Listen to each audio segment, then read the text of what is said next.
केवल मुद्दा यह है कि गवर्नेंस प्रॉपर होना चाहिए। और ये प्रयोग भारत में सफल सिद्ध हुआ है अधिकांशतः कि जब राज्य छोटे होते हैं तो उन राज्यों का गवर्नेंस निश्चित रूप से बेहतर हो पाता है।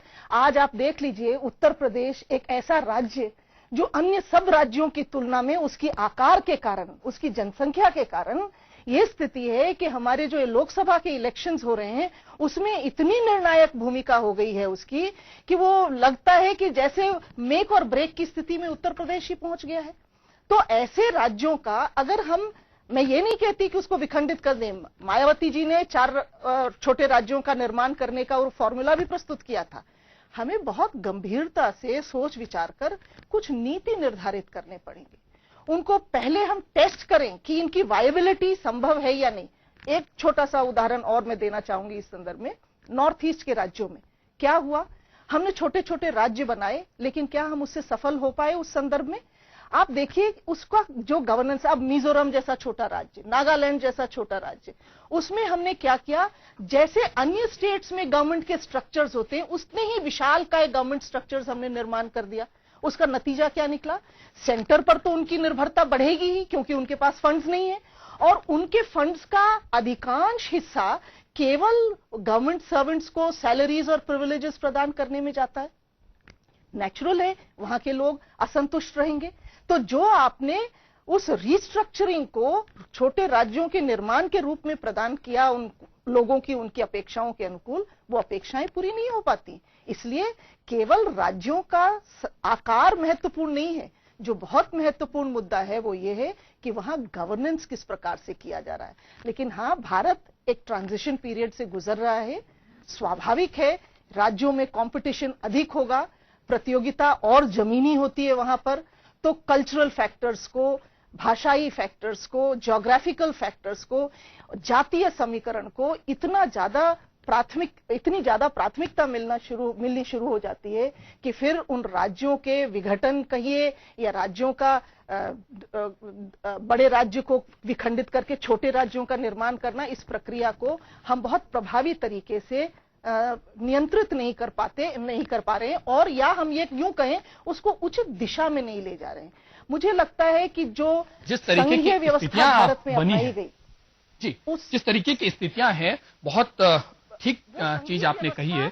अब पहली बार पॉलिटिकल फेडरलिज्म उभर कर आया है। It's not only constitutional federalism, now we have entered a phase of political federalism, which definitely Bharat के लिए आई डू नॉट थिंक कोई हानिकारक है, बल्कि मैं मानती हूं कि वो बेहतर होगा, श्रेष्ठ होगा, एक्सेप्ट फॉर द फैक्टर कि हम उसकी वायबिलिटी को ध्यान में रखें।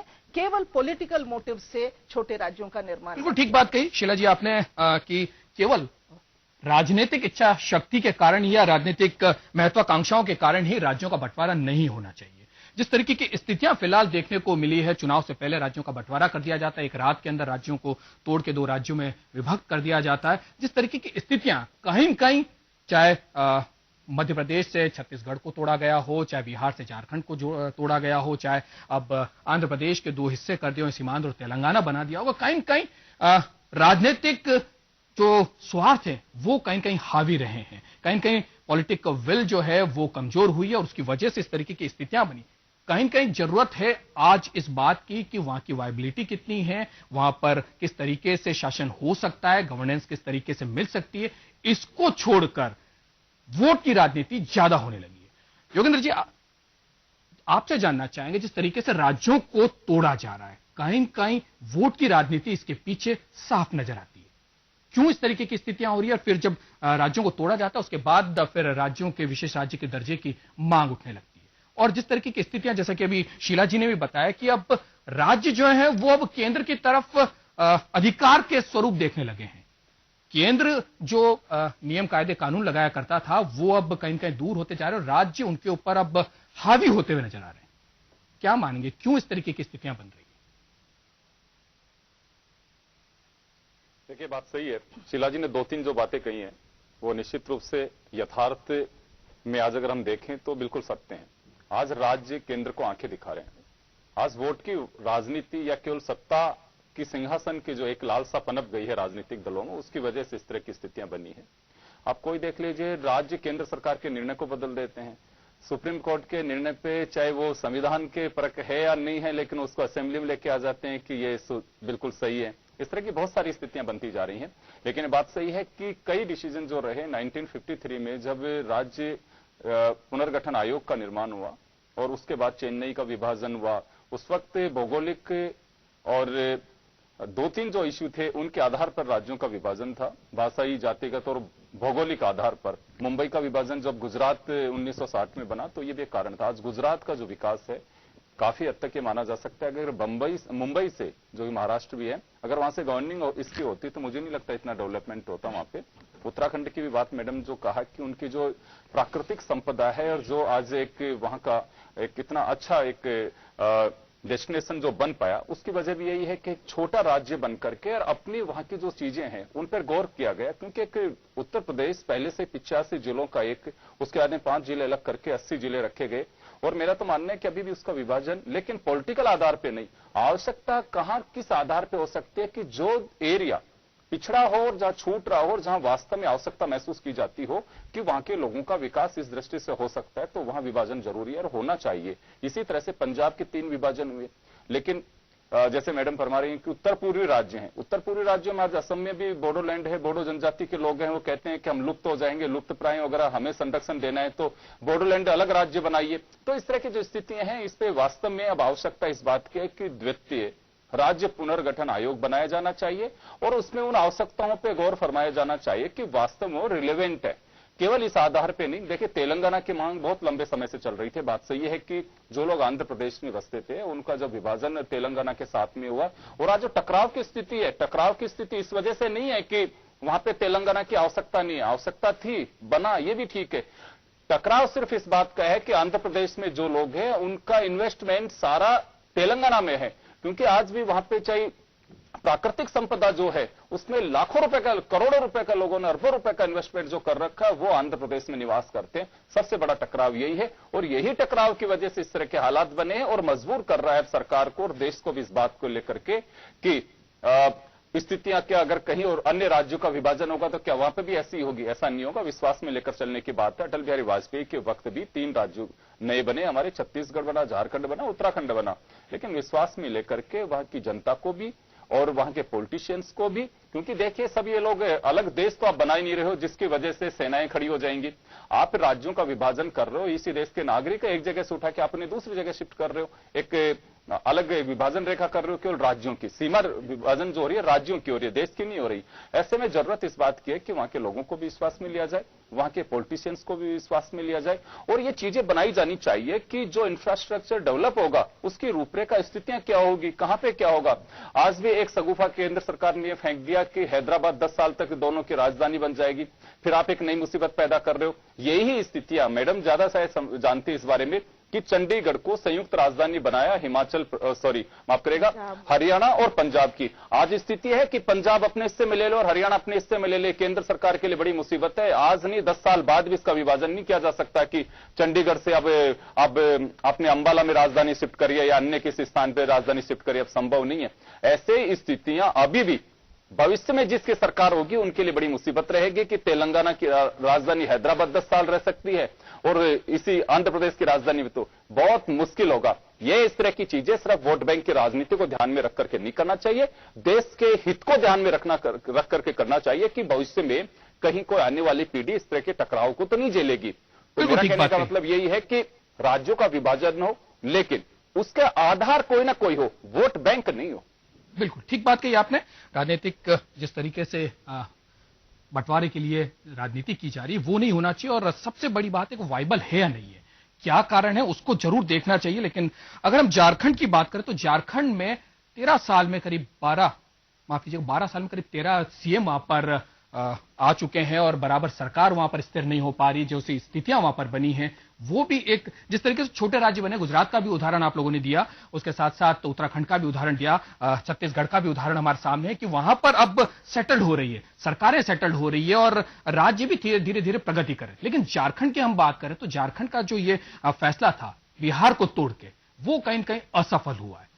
इसके पीछे क्योंकि अगर हम खनिज संपदा की बात करें तो झारखंड में खूब खनिज संपदा है, कोयले की बात करें तो वहां पर कोयला भी खूब है, सब तरीके की स्थितियां है। लेकिन वो कौन सी चीजें रह गई जिसकी वजह से वहां ये जो प्रयोग है सफल नहीं हो पा रहा? योगेंद्र जी, आपसे जानना चाहेंगे। देखिए, झारखंड का प्रयोग सफल है, इसमें कहीं कोई संदेह नहीं है, इसमें कहीं सवाल नहीं उठाना चाहिए हमें। लेकिन ये बात सही कह रहे हैं, क्योंकि जब प्रैक्टिकली जो चीजें सामने आ रही है उससे सवाल खड़ा करना भी लाजमी है।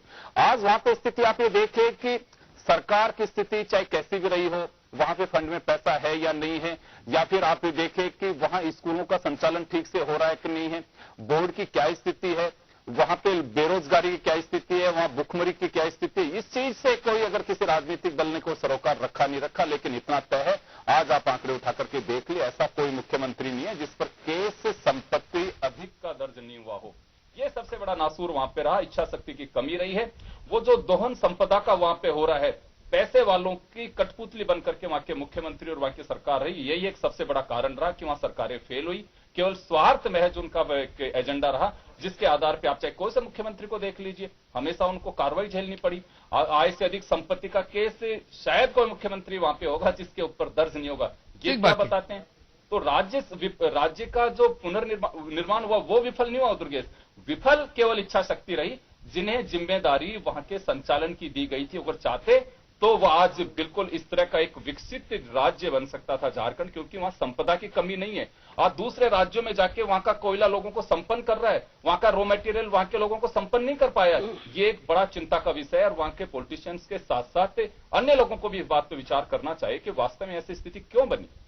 जी, बिल्कुल ठीक बात की है। शंकर जी, आपसे जानना चाहूंगा, जिस तरीके की स्थिति अभी तेलंगाना का सीधे तौर पर नया एकदम उदाहरण है हमारे साथ, तेलंगाना को लेकर जिस तरीके की स्थितियां हुई, कई राज्य विशेष राज्य के लिए दर्जे की मांग करते रहे, लेकिन रातों रात तेलंगाना बना दिया जाता है, सीमांध्र बना दिया जाता है और विशेष राज्य का दर्जा भी दे दिया जाता है। वही अगर हम बिहार की बात करें, राजस्थान की बात करें, उड़ीसा की बात करें, तो लगातार विशेष राज्य के दर्जे की मांग होती रहती है। वो उन पैरामीटर्स को पूरी तरीके से फुलफिल भी करते हैं, लेकिन होता यह है कि उन्हें नहीं मिलता है और बाकी जो नए राज्य बनाए जा रहे हैं उनको विशेष राज्य का दर्जा दे दिया जाता है। कहीं कहीं दोहरी नीति आप मानते हैं इसमें, शंकर जी?